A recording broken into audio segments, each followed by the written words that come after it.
नमस्कार, मैं हूं योगेश चक्रवर्ती और आप देख रहे हैं रैड नेटवर्क। और इस वक्त हम मौजूद हैं राबड़ी आवास में, जहां अभी-अभी तेजस्वी यादव ने एक प्रेस कॉन्फ्रेंस की है और उन्होंने कहा है कि बिहार की जनता ने महागठबंधन को मैंडेट दिया है, लेकिन उस मैंडेट की चोरी कर ली गई और इस चोरी में कहीं ना कहीं चुनाव आयोग की संलिप्तता है। तेजस्वी यादव ने साफ साफ कहा कि अगर सचमुच चुनाव आयोग निष्पक्ष है तो उन 20 जगहों का रिकाउंटिंग करवाए जहां पे उन्हें जबरन हराया गया है। दूसरा पहलू,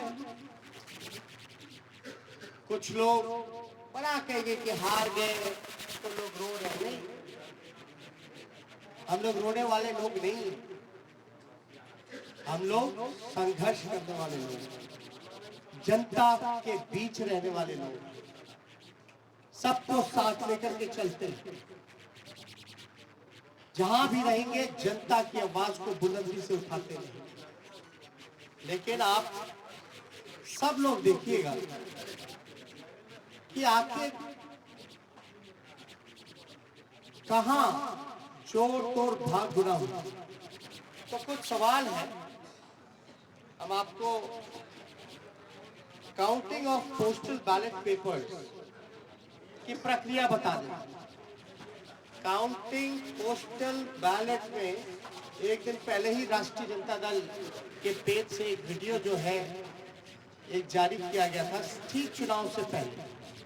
उस वीडियो में साफ तौर पे दिखाया था कि रात के अंधेरे में आरा में रात के अंधेरे में एक गाड़ी निकली। उस गाड़ी में पोस्टल बैलेट के बक्से।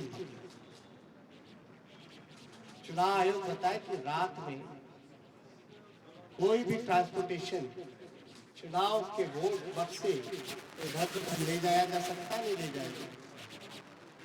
और अगर आप इन्हीं के लॉस की बात करें, इलेक्शन कमीशन का भी क्या प्रोसीजर होना।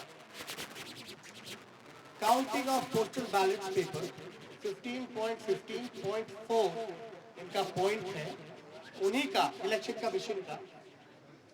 As per the requirement of Rule 54A of CE Rules 1961, the postal ballot shall be taken up for counting first at the returning officer's table. मतलब पोस्टल बैलेट की गिनती जो है उसकी प्रक्रिया पहले होनी चाहिए। साफ तौर पे इसमें लिखा है।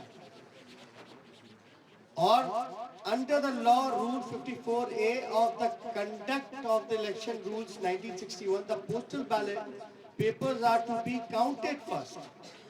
It is clarified further that it is not necessary to wait for the counting of postal ballots to be completed before counting of votes recorded in EVM starts.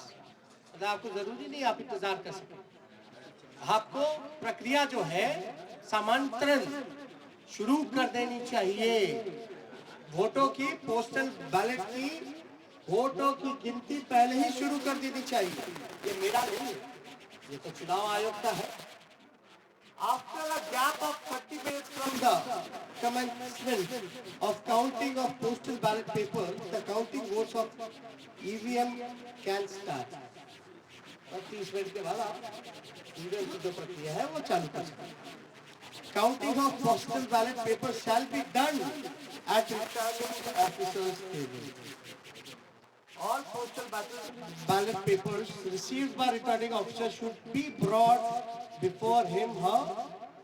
Only such postal ballot papers are received before the hour fixed for commencement of the counting shall be counted. तो इसमें साफ तौर पे ये जिक्र किया गया है कि प्रक्रिया जो है पोस्टल बैलेट की पहले होनी चाहिए। और जरूरी नहीं है कि आप जो है पहले ईवीएम पे ही करिए। आप पोस्टल बैलेट पहले काउंट कीजिए, उसके 30 मिनट बाद आप ईवीएम की गिनती चालू कर सकते हैं। एक और है 15 पॉइंट, पेज नंबर 260 में जाके देखिएगा। In case the victory margin is less than total numbers of postal ballots received, then there should be a mandatory re-verification of all postal ballots in the presence of observer and the RO. All the postal ballots rejected as invalid as well. Postal votes counted in favor of each and every candidate shall once again be verified and tallied. The observer and the RO shall record the finding of re-verification and satisfy themselves before finalizing the result. The entire proceeding should be videographed without compromising the secrecy of ballot, and the video cassettes, CD should be sealed in a separate envelope for future reference.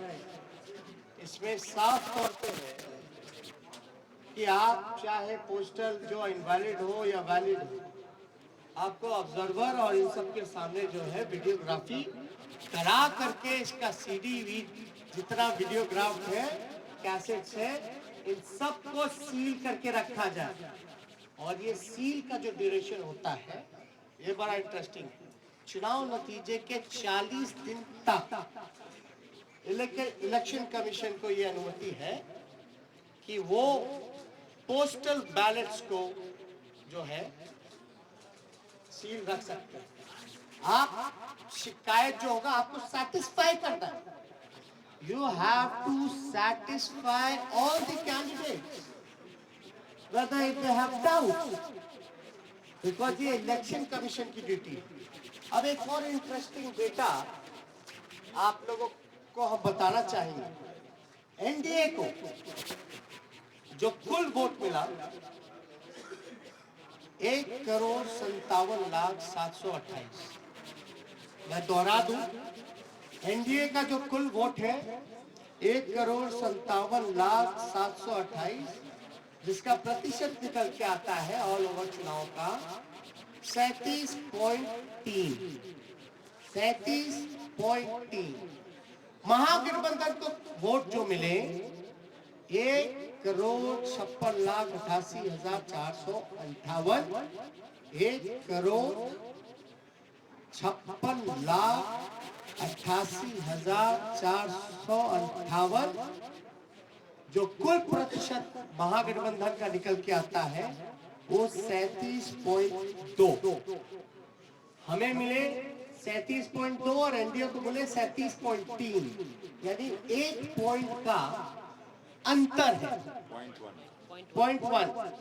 0.1 का अंतर है, जो कि अगर vote में अगर convert करें तो ये 12,270 वोट का अंतर, यानी एनडीए और महागठबंधन का कुल वोटों का अंतर 12,270 का है।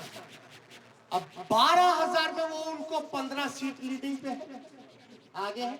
एक आश्चर्य की बात है कि 12,000 में वो 15 सीटें जीत गए।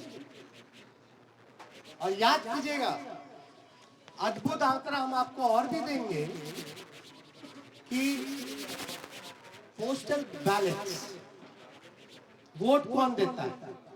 जो सर्विस में है, ज्यादातर शिक्षक लोग हैं जो कि एजुकेटेड हैं, वो लोग हैं जो जागरूक लोग, जो जानते हैं कि वो पोस्टल से भी मतदान कर सकते हैं।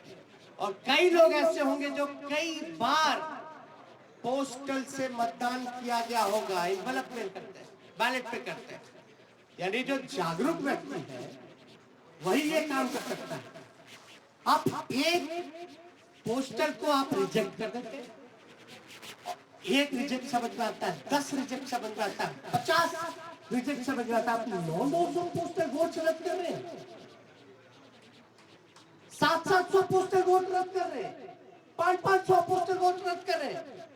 और रद्द हो रही है तो ये चुनाव के उम्मीदवार का जिम्मेवारी तो नहीं है। रद्द किस वजह से किया गया? और इतनी बड़ी संख्या में रद्द क्यों हुआ? जब हमारे कैंडिडेट्स ने जब मांगा रिटर्न में आरओ से कि लिखित में दीजिए कि आपने रद्द क्यों किया, आरओ की जिम्मेदारी है कि वो कैंडिडेट्स को सेटिस्फाई करे जो कि हमने आपको गाइडलाइन में बताया। और किससे पूछ करके इलेक्शन कमीशन ने गिनती जो है लास्ट में पोस्टल का किया और रद्द करने का काम किया? पहले क्यों नहीं काउंटिंग कराएंगे? किसके दबाव में? अगर जहां भी पोस्टल अगर बाद में काउंट हुए हैं तो हमारी मांग है, क्योंकि 40 दिन तक सील्ड रहता है, रिकॉर्डेड होने चाहिए, वीडियोग्राफी लाइए, वैलिड इनवैलिड बैलेट पेपर्स को सामने रखिए और रिकाउंटिंग कराया जाए। ये हमारे महागठबंधन लोगों की मांग है, उस पर रिकाउंटिंग कराया जाए। हमारी जो हारी 17 वोट से, 12 वोट से, 50 वोट से, 70 वोट से, 100 वोट से, 150 वोट से लगभग 20 सीटों को हराया गया। ये कौन जवाब देगा? ये लोग बोलते रहे रोए रोए, लेकिन मेरा सवाल जायज है। चुनौती देता हूं बिहार के मुख्यमंत्री को, जो चोर दरवाजे से सत्ता हथियाना चाहते हैं, सत्ताधारियों को, कि पोस्टिंग पोल, एक सवाल का जवाब दे कि पोस्टिंग जो हुआ है बैलेट का पोल जो हुआ है वो पहले होना चाहिए या बाद में होना चाहिए? वही लोग बताएं। मेरा सवाल, अब बाद में हुआ तो किसकी गलती? बस इतना सा मामूली सा सिंपल आंसर हम जानना चाहते हैं कि आप जो गाइडलाइंस है चुनाव आयोग का, साफ तौर पे इस पे लिखा हुआ है, इस पे साफ तौर पे लिखा है 15.15.4 counting of postal ballot paper. इस पे साफ तौर पे लिखा है। बताएं अगर काउंटिंग कराने में क्यों नहीं करा रहे? हम लोगों के कैंडिडेट डिमांड करते रह गए, लेकिन हमारी बात को सुना नहीं गया, हमारे उम्मीदवारों को सुना नहीं गया। लास्ट में कई जगह तो ऐसा हुआ, राघोपुर का ही हम बता दें, राघोपुर का हम अपना बता दें, 3 बजे तक प्रक्रिया पूरी कर ली गई, रात के 11 बजे तक, 11 बजे। मेरा तो 37,000 का डिफरेंस था, लेकिन जहां कम मार्जिन, जहां हम जीत रहे थे, वहां पोस्टल बैलेट 900 संख्या में तो आप कराती क्यों गई है? जब रद्द करना है तो पोस्टल पे काउंटिंग मत कर, वोट ही मत कराइए। अगर पोस्टल का अगर कोई वैल्यू नहीं है, रद्द ही करना है, तो वोट क्यों कराते? काउंटिंग प्रक्रिया में क्यों जोड़ते हैं? या तो रिकाउंटिंग कराइए, आपके पास तो पूरा दस्तावेज, सब दूध का दूध, पानी का पानी हो जाएगा, पता चल जाएगा कौन किसके दबाव में काम कर रहा है, किसके इशारे पे काम कर रहा है। तो ये कई जगह तो सर्टिफिकेट दे करके छीनने का प्रयास किया गया। अब आप बताइए, हम सबूत कहां से लाए? ना मोबाइल ले जाने दिया जाता है, मोबाइल ले जाने दिया जाता तो सब पता चल जाता है।